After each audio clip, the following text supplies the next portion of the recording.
As an adult that still lives with their parents, I have to say, the phrase "you have to follow my rules under my roof" hits kinda hard here. And I have to say, there are times that I have to agree with both ends of that argument. Welcome to the heart of the stories we tell. My name is Rob, and tonight I will be reviewing Episode 4, Chapter 4 of the Book of Consequences. And the consequences have finally come home to roost. Last episode, Tobias was finally arrested. And as such, boom, we got him. Game over, everything's gonna be fine now.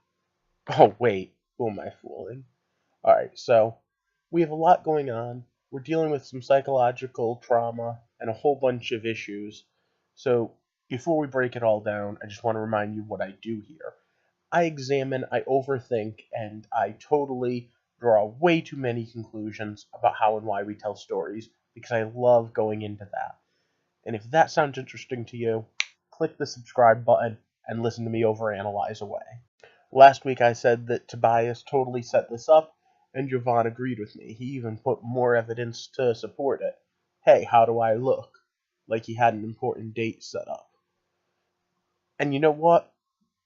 Tonight we were confirmed of that. So, hey, points to us for realizing that the chess master villain is thinking multiple moves ahead. And if you think about it, it all makes sense. And his plan was spelled out perfectly by Hendrix tonight. But let's throw this up there and get started. So once again, it's stop. Spoiler time. As Hendrix says, all of the evidence removed. The cop who did it, killed and burnt. The only witness that could put him anywhere near there, killed. And then, booyah, someone dropped a dime on him. Yeah, and once again, I'm going to call BS on dropping a dime, because it's a quarter at best.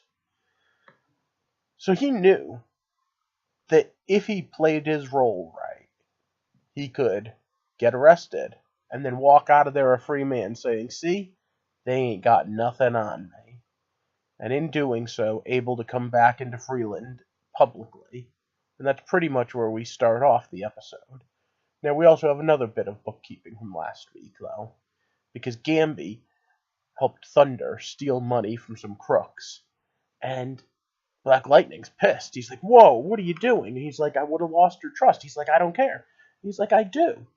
And you know what? There's something that'll be said for, look, I get to be good cop. I get to be the one that's going to go off and do these things and make sure she's safe. You get to lay down the rules. And then, like I said up top, he's all like, well, if you're living under my roof. And with that, we can get into the main family drama. The whole thing with what happens when your sister moves out, what the difference between being a teen and an adult is. Oh, yeah. And then that kind of segues into, what do you do when your boyfriend that you truly do love and want to help ends up being a mass murderer, but you know deep down you could be the one to reach him. And I'd like to point out this is not only an opinion held by Jennifer. Ch4 agrees with it. And let's be fair, I kind of agree with them. If there's a chance to reach Khalil inside Painkiller, it's probably Jennifer that has that chance.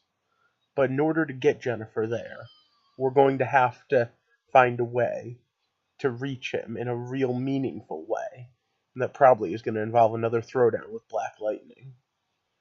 Maybe even the realization that killing isn't the answer. We're going to have to wait and see. In the meantime, we did get to see Jefferson Pierce in front of his board. There was a quote on it. It was a pretty good and powerful one, but that's not quite what I'm looking for. I'm still looking to see him actually teach. And Jefferson himself has thrown some pretty weird curveballs, especially with the whole secret identity and where that puts Henderson. And I really planned on talking about that. The idea of a cop knowing the superhero's secret identity, the superhero really being a vigilante, and how you deal with that. But I can't deal with that. Instead, I need to deal with something else. Because the scene that keeps coming up in my head is the fight between those two kids. And yes, first offense fighting is well beyond a zero-tolerance policy. But then I remember my niece and nephew, and when they get bullied at school, how I feel. And they get bullied, I don't mean just fights. And I sit there and I go, Is a zero tolerance for laying your hands on another student that bad of an idea? Is Lowry that wrong? Is Pierce right? And I don't know. I know which way the showrunners want us to go. But when he tells the kids, go back to class, you're not suspended and you're not expelled, I'll take care of this. Now, I totally understand where Pierce is coming from, saying you can't throw these kids out on the street, they have nowhere to go. Except that's not true. At least in the real world. We have second chance schools. We even have third chance schools. And Garfield does not seem like it's one of those. Now, this is a pretty important point in my mind, because I was always on the receiving end of getting hit and never the dishing out, at least in high school. So, there's part of me that says, no, you know what? Kick the kid out. Have the students who are fighting go away. Once you have the students that are fighting go away, the other students can learn. Have the ones that are fighting go to another school. Have them go to one that has more in-depth protections. I don't know. It's a sore subject, I'm sure.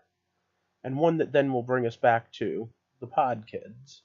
Because if you think about it, what the series has been about is what type of future we're making for people. And in that particular case, we're talking about what sort of future someone can have at all when it's all been taken away from them. But then isn't that Pierce's point with the whole thing about the fight? Because if you take away someone's possible future, you make it so they can only take a bad path.